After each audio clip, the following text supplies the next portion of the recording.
भारद्वाज आप सेवारत हैं पशु चिकित्सक के रूप में। डॉक्टर साहब, आपका स्टूडियो में हार्दिक स्वागत है। धन्यवाद। डॉक्टर साहब, आजकल बरसात का मौसम है और ऐसे मौसम में आप सभी जो हमारे पशुओं की देखरेख करने वाले जो किसान और बागवान भाई बहन हैं, उनसे यही निवेदन रहता है कि अपने पशुओं का अच्छी तरह से ध्यान रखें और उन्हें समय समय पर भोजन और पानी देते रहें। तो आपसे सबसे पहले ये जानना चाहेंगे कि भोजन की श्रृंखला में यदि हम बात करें संतुलित आहार की, तो आपसे ये जानना चाहेंगे कि पशुओं के लिए संतुलित आहार क्या होता है। सबसे बड़ा जो एक जिसमें कि किसानों का सबसे ज्यादा पैसा पशुओं पे लगता है वो है पशु आहार का। पशु आहार लगभग 75% जो भी खर्चा किसान करते हैं वो पशु आहार पे करते हैं। तो ये विषय उनके लिए बहुत ही महत्वपूर्ण है।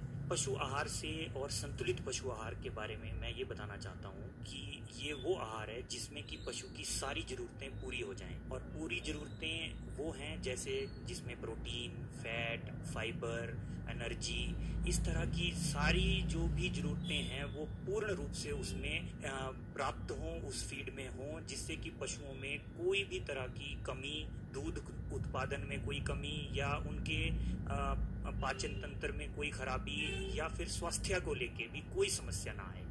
अब आपसे ये जानना चाहेंगे कि दूध देने वाली गाय या भैंस के लिए संतुलित पोषण संबंधी आवश्यकताएं क्या होती हैं, जो हमारे किसानों के लिए जानना और समझना बहुत ही महत्वपूर्ण है।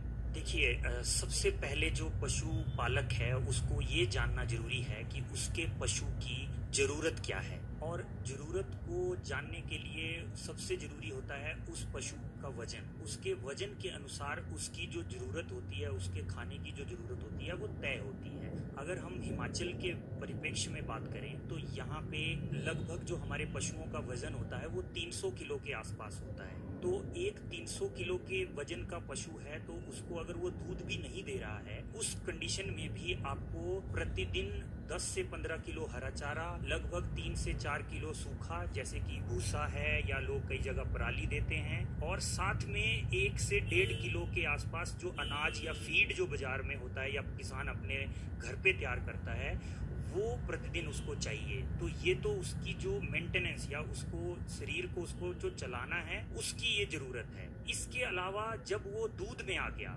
या वो गर्भ अवस्था में है तो इन दोनों कंडीशन में उसकी जो जरूरतें हैं वो और ज्यादा बढ़ जाती हैं। जैसे कि अब गर्भावस्था में हमारे हिमाचल में मैं जैसे घूमता हूँ तो मुझे दिखता है कि लोग दाना और फीड जो है वो कम कर देते हैं, जबकि इस तरह की कुछ भी किसानों को करना वो पशु के लिए भी नुकसानदायक